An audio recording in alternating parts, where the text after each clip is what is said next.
ಬಂಧುಗಳೇ ನಮಸ್ಕಾರ. ನಿಮ್ಮ ಐಡಿಯಾ ವೆಂಕಟೇಶ್ ಕೋಟೆ. ಹಲವಾರು ದಿನಗಳಿಂದ ತಮ್ಮ ಮುಂದೆ ಬರಲಿಕ್ಕೆ ಸಾಧ್ಯ ಆಗಿರಲಿಲ್ಲ ಕೆಲಸಗಳ ಒತ್ತಡದಲ್ಲಿ.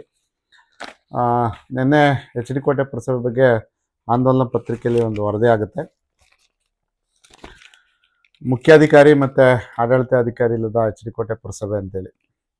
ಹೌದು, ತಮಗೆ ಗೊತ್ತಿರುವಂತೆ ನಮ್ಮನ್ನೆಲ್ಲ ಆಯ್ಕೆ ಮಾಡಿ ಕಳಿಸಿ ನಮ್ಮ ಅಧಿಕಾರಾವಧಿ 8/11/2025ಕ್ಕೆ ಮುಕ್ತಾಯ ಆಗಿರುತ್ತೆ.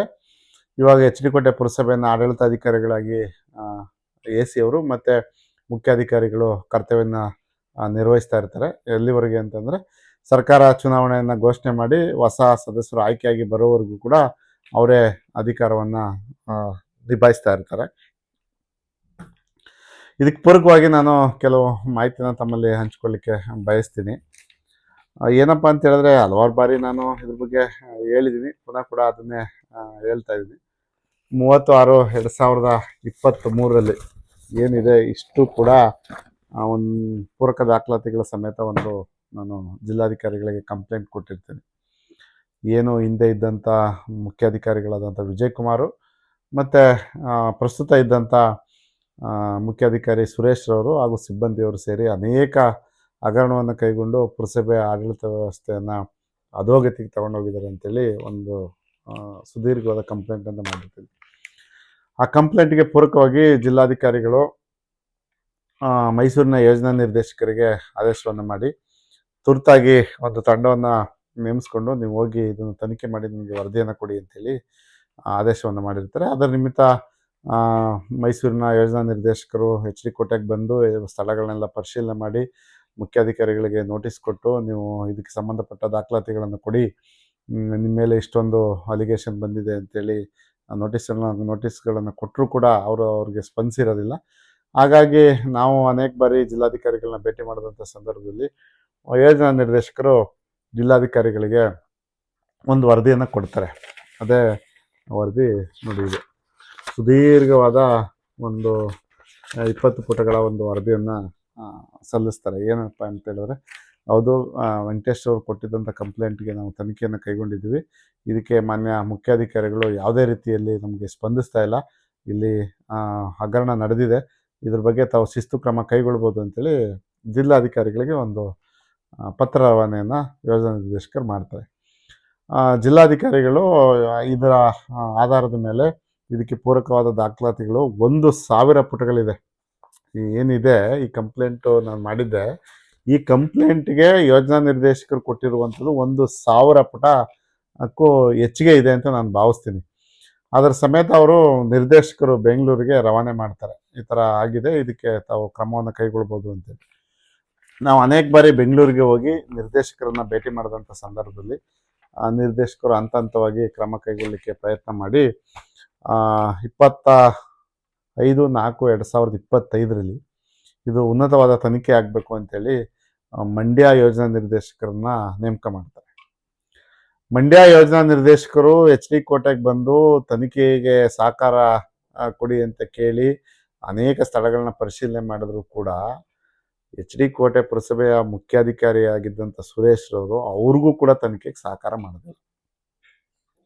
ಇದ್ರೆ ತಾನೇ ಅಲ್ಲಿ ಎಲ್ಲ ಹಗರಣ ಮಾಡಿ ದಾಖಲಾತಿ ಎಲ್ಲಿ ಕೊಡ್ತಾರೆ, ಕೊಳ್ಳಕ್ಕೆ ಸಾಧ್ಯ ಆಗಿರೋದಿಲ್ಲ. ಅವ್ರು ಅನೇಕ ಬಾರಿ ಕರೆ ಮಾಡಿ ಎಲ್ಲ ಕೇಳಿದ್ರು ಕೂಡ ಇವ್ರು ಕೊಟ್ಟಿರೋದಿಲ್ಲ. ನಾವು ಮಾನ್ಯ ನಿರ್ದೇಶಕರನ್ನ ಭೇಟಿ ಮಾಡಿದಂಥ ಸಂದರ್ಭದಲ್ಲಿ ಆ ಮಂಡ್ಯ ಯೋಜನಾ ನಿರ್ದೇಶಕರು ಕೂಡ ನಮಗೆ ಇವರು ತನಿಖೆಗೆ ಸಹಕಾರ ಮಾಡ್ತಿಲ್ಲ, ಇವರು ತಪ್ಪಿತಸ್ಥರಿದ್ದಾರೆ, ಇವ್ರ ಮೇಲೆ ಶಿಸ್ತು ಕ್ರಮ ಕೈಗೊಳ್ಳಿ, ಇಲ್ಲ ತನಿಖೆಗೆ ನಮಗೆ ಸಹಕಾರ ಸಿಗಬೇಕು ಅಂದರೆ ಇವ್ರನ್ನ ಇಲ್ಲಿಂದ ವರ್ಗಾವಣೆ ಮಾಡಿ ಅಂತೇಳಿ ಒಂದು ಪತ್ರವನ್ನು ಮಾನ್ಯ ನಿರ್ದೇಶಕರಿಗೆ ಕಳಿಸ್ಕೊಡ್ತಾರೆ. ನಿರ್ದೇಶಕರು ಕೂಡ ಅನೇಕ ಬಾರಿ ಸುರೇಶ್ ರವರಿಗೆ ಪತ್ರ ರವಾನೆಯನ್ನು ಮಾಡಿರ್ತಾರೆ. ನಿಮ್ಮ ಮೇಲೆ ಈ ಥರ ಬಂದಿದೆ, ತಾವು ಬಂದು ಇದಕ್ಕೆ ಉತ್ತರವನ್ನು ಕೊಡಬೇಕು ಅಂತೇಳಿ. ನಿರ್ದೇಶಕರ ಮಾತಿಗೂ ಅವ್ರ ಪತ್ರಕ್ಕೂ ಬೆಲೆಯೇ ಇಲ್ಲದ ರೀತಿ ಉಡಾಪೆ ಉತ್ತರವನ್ನು ತೋರಿದಂಥ ಸಂದರ್ಭದಲ್ಲಿ ನಿರ್ದೇಶಕರು 13/10/2025 ಅಮಾನತ್ ಮಾಡ್ತಾರೆ. ಯಾರನ್ನ? ಸುರೇಶ್ ರವ್ರನ್ನ. ಇಲ್ಲಿಂದ ನೋಡಿ ವ್ಯವಸ್ಥೆ ಹೇಗಿದೆ ಅಂತ ಹೇಳಿದ್ರೆ, ದಯಮಾಡಿ ತಾವು ಅರ್ಥ ಮಾಡ್ಕೊಳ್ಳಿ. 13/10/2025 ಅವ್ರನ್ನ ಅಮಾನತ್ ಮಾಡಿದಂಥ ಸಂದರ್ಭದಲ್ಲಿ ಮಾನ್ಯ ಜಿಲ್ಲಾಧಿಕಾರಿಗಳು 24 ಗಂಟೆ ಒಳಗಡೆ ಅವರ ವಿವೇಚನೆಗೆ ಸೇರಿದ್ದು. ಯಾರನ್ನು ಬೇಕಾದರೂ ಮುಖ್ಯಾಧಿಕಾರಿಗಳನ್ನ ಮಾಡ್ಬೋದು. ಅದೇ ರೆವಿನ್ಯೂ ಡಿಪಾರ್ಟ್ಮೆಂಟಿಂದ ತಂದು ಬೇಕಾದರೂ ಮುಖ್ಯಾಧಿಕಾರಿಗಳಾಗಿ ಅವ್ರಿಗೆ ಚಾರ್ಜನ್ನು ಕೊಡ್ಬೋದು. ಆದರೆ ಇವ್ರ ಅಮಾನತ್ತಾದರೂ ಕೂಡ ಇವರ ಭ್ರಷ್ಟತೆಯನ್ನು ಮುಚ್ಚಾಕ್ಲಿಕ್ಕೆ ಎಷ್ಟು ರಾಜಕೀಯ ಒತ್ತಡವನ್ನು ಮಾಡಿ ಹೆಚ್ಚು ಕಡಿಮೆ 22 ದಿನಗಳ ಕಾಲ ಅಲ್ಲಿ ಯಾರೂ ಬರದಂತೆ ಕಾಯ್ದುಕೊಳ್ತಾರೆ. ಎಲ್ಲಿಗೆ ವ್ಯವಸ್ಥೆ ಹೇಗಾಗ್ತಿದೆ ಅನ್ನೋದನ್ನ ತಾವೊಂದು ಸೂಕ್ಷ್ಮವಾಗಿ ಗಮನಿಸಿ. ಯಾಕೆ ಅಂತಂದ್ರೆ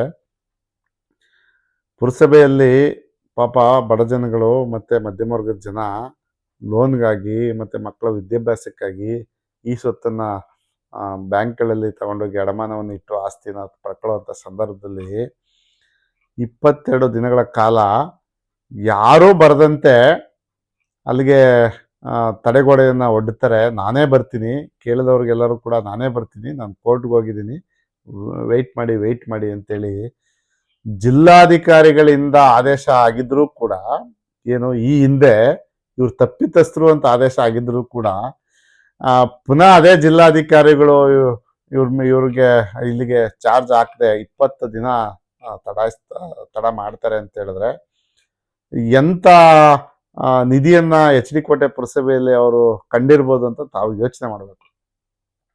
ಇದಕ್ಕೆ ಪೂರಕವಾಗಿ ಸಪೋರ್ಟ್ ಮಾಡ್ತಿದಾರಲ್ಲ ಅವ್ರಿಗೆಲ್ಲರಿಗೂ ಕೂಡ ನಂದು ಧನ್ಯವಾದಗಳನ್ನ ಅರ್ಪಿಸ್ತೀನಿ. ಯಾಕಂತಂದ್ರೆ 12 ವರ್ಷಗಳು ಇದ್ದದ್ದು ಸಾಲಲ್ಲ, ಪುರಸಭೆ ಅಭಿವೃದ್ಧಿ ಮಾಡಿದ್ದು ಸಾಕಾಗಿಲ್ಲ, ಇನ್ನೂ ಹಲವಾರು ಕೆಲಸಗಳು ಮಧ್ಯೆ ನಿಂತೋಗ್ಬಿಟ್ಟಿದೆ. ನಾನು ಈ ಊರನ್ನ ಬಹಳ ಉನ್ನತ ಮಟ್ಟಕ್ಕೆ ತಗೊಂಡೋಗಿ ರಾಷ್ಟ್ರ ಪ್ರಶಸ್ತಿಯನ್ನ ನಾನು ಪಡಿತೀನಿ ಅಂತೇಳಿ ಪುನಃ ಇಲ್ಲಿಗೆ ಬರ್ಲಿಕ್ಕೆ ಅವಕಾಶವನ್ನ ಕೋರ್ತಿದಾರಲ್ಲ, ಮತ್ತೆ ಅವಕಾಶವನ್ನ ಕಲ್ಪಿಸ್ಕೊಡ್ತಿದಾರಲ್ಲ, ಅವ್ರಿಗೆ ನಿಜಕ್ಕೂ ಬಹಳ ಧನ್ಯವಾದಗಳು. ಈ ಭೂಮಿ ಮೇಲೆ ನಾನು ಇರಲ್ಲ, ಅವಕಾಶ ಕೇಳ್ತಿರೋರು ಇರಲ್ಲ, ಅವಕಾಶ ಕಲ್ಪಿಸ್ಕೊಡ್ತಿರೋರು ಇರಲ್ಲ. ಅವ್ರು ಮಾಡಿದಂಥ ಕೆಲಸಗಳು ಉಳಿತದೆ. ದಯಮಾಡಿ ಒಂದು ಕ್ಷಣ ತಾವೆಲ್ಲರೂ ಯಾರು ಅವ್ರಿಗೆ ಇಲ್ಲಿ ಬರ್ಲಿಕ್ಕೆ ಅವಕಾಶವನ್ನು ಕಲ್ಪಿಸ್ಕೊಡ್ತಿದ್ದೀರಿ ಮತ್ತೆ ಯಾರು ಅವಕಾಶವನ್ನು ಕೇಳ್ತಿದ್ದೀರಿ, ಇವರೆಲ್ಲರೂ ಮೌನವಾಗಿ ಮನೇಲಿ ಕೂತು ಒಂದು 10 ನಿಮಿಷ ಧ್ಯಾನ ಮಾಡಿ ನಾವು ಏನು ಮಾಡಬೇಕು, ನಮ್ಮ ಹುದ್ದೆ ಎಂಥದ್ದು ಅನ್ನೋದನ್ನ ಫಸ್ಟು ಧ್ಯಾನ ಮಾಡಿ ಗೊತ್ತಾಗುತ್ತೆ. ಅಷ್ಟು ನೋವಿಂದ ನಾನು ಹೇಳ್ಕೊತಾ ಇದ್ದೀನಿ.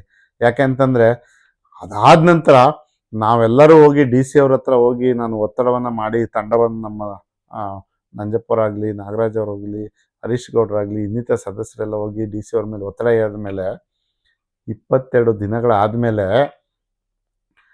ಸರ್ಗೋರ್ ಮುಖ್ಯಾಧಿಕಾರಿಗಳನ್ನು ಡೆಪ್ಟೇಷನ್ ಮಾಡ್ತಾರೆ ಇಲ್ಲಿಗೆ 3 ದಿನಗಳ ಕಾಲ ಕರ್ತವ್ಯ ನಿರ್ವಹಿಸಿ ಅಂತೇಳಿ. ಎಷ್ಟರಲ್ಲಿ 13/10/2025 ಅಮಾನತ್ತಾಗಿ ಟಿಲ್ ಟುಡೇ ಇವತ್ತಿನವರೆಗೂ ಕೂಡ ಆ ಒಂದು ಮುಖ್ಯಾಧಿಕಾರಿಯಾಗಿ ನೇಮಕಗೊಂಡಿರುವಂಥ ಸಂತೋಷರವರಿಗೆ ಡಾಂಗಲ್ ಬರುತ್ತೆ, ಕೀ ಬರುತ್ತೆ, ಅವ್ರದ್ದು ಡಿಜಿಟಲ್ ಕೀ. ಅದಕ್ಕೆ ಆಸ್ಪದ ಕೊಡದೆ ಅವ್ರನ್ನ ನಾಮಕಾವಸ್ಥೆ ಕೂರಿಸಿದಿರಲ್ಲ, ನಿಮ್ಮನ್ನು ಏನನ್ಬೇಕು, ಈ ಕೋಟೆನ ಯಾವ ಮಟ್ಟಕ್ಕೆ ತಗೊಂಡು ಹೋಗ್ತಿದ್ರಿ ಅದನ್ನು ಸ್ವಲ್ಪ ಯೋಚನೆ ಮಾಡಬೇಕು ಅಂತ ನಾನು ಕೇಳ್ಕೊತೀನಿ. ಬಂಧುಗಳೇ, ನಿಜಕ್ಕೂ ಕೂಡ ಅಪ್ಪ ನಾನೊಬ್ಬ ಸದಸ್ಯನಾಗಿ ನಾನು ಕೆಲಸ ಮಾಡ್ತಿದ್ದೀನಿ, ನಾನು ಸತ್ತೋಗ್ಬಿಟ್ರೆ ನನ್ನನ್ನೇ ಎಬ್ಬಿಸ್ಕೊ ಬಂದು ಇಲ್ಲಿ ಕೆಲಸ ಮಾಡಿಸ್ತೀರಾ? ಇನ್ಯಾರು ಕೆಲಸ ಮಾಡೋಂಥ ಯೋಗ್ಯತೆ ಇರುವಂಥ ಅಧಿಕಾರಿಗಳು ಇಲ್ವೇ ಇಲ್ವಾ? ಯಾರು ಕೇಳಿದ್ರು ನಮ್ಮನ್ನು ಕೇಳ್ತಾರೆ. ಬೆಳಿಗ್ಗೆ ಎದ್ರೆ ಸುರೇಶ್ ಅವರು ಮತ್ತೆ ಬರ್ತಾರಂತಲ್ಲ, ಮತ್ತೆ ಬರ್ತಾರ. ಯಾವ ಪುರುಷಾರ್ಥಕ್ಕೆ ಕರ್ಕೊಂಬರ್ತಿದ್ದೀರಪ್ಪ ಅವ್ರನ್ನ? ಯಾವ ಪುರುಷಾರ್ಥಕ್ಕೆ ಈ ಕೋಟೆ ಒಳಗಡೆ ಕರ್ಕೊಂಬರ್ತಿದ್ರಿ? ಯಾವ ಬಿಲ್ಡಿಂಗ್ ಕಾಂಪ್ಲೆಕ್ಸ್ ಕಟ್ಸಕ್ಕೆ ಕರ್ಕೊಂಬರ್ತಿದ್ದೀರ ಅಂತ ನನಗೆ ಗೊತ್ತಿಲ್ಲ. ದಯಮಾಡಿ ನಾಗರಿಕ ಬಂಧುಗಳೇ, ನೀವೇ ಅರ್ಥ ಮಾಡ್ಕೋಬೇಕು ಎಷ್ಟು ವ್ಯವಸ್ಥೆ ಇಂದ ಈ ಜಾಗಕ್ಕೆ ಬರಬೇಕು. ಇಲ್ಲಿ ಅಂತ ಏನು ನಿಧಿಯನ್ನ ಬಚ್ಚಿಟ್ಟಿದ್ದಾರ ಪುರಸಭೆ ಒಳಗಡೆ ಗೊತ್ತಿಲ್ಲ. ನೀವೇ ಯೋಚನೆ ಮಾಡಬೇಕು. ಅದೆಲ್ಲ ನಿಮಗೆ ಬಿಟ್ಟಂತ ವಿಷಯ. ಇಷ್ಟೆಲ್ಲ ಕಂಪ್ಲೇಂಟ್ ಮಾಡಿ ಇಷ್ಟೆಲ್ಲ ವರದಿ ಕೊಟ್ಟರು ಕೂಡ ನಾನು ಪುನಃ ಅದೇ ಜಾಗಕ್ಕೆ ಬರ್ತೀನಿ ಅಂತಂತ್ರ ಅದಕ್ಕೆ ಎಷ್ಟು ಸಹಕಾರ ಇರಬೇಕು ಅನ್ನೋದನ್ನ ತಾವು ಯೋಚನೆ. ಮುಂದೆ ನೋಡೋಣ. ನಮ್ಮ ಹೋರಾಟ ಅಂತೂ ನಿಲ್ಲಕ್ಕೆ ಸಾಧ್ಯ ಇಲ್ಲ. ಮತ್ತೊಂದು ರೀತಿಯಲ್ಲಿ ನಾವು ಇದನ್ನ ಹೋರಾಟವನ್ನು ಕೈಗೊಳ್ತೀವಿ. ಅಲ್ಲಿವರೆಗೂ ನಮಸ್ಕಾರ, ಧನ್ಯವಾದಗಳು, ಥ್ಯಾಂಕ್ ಯು.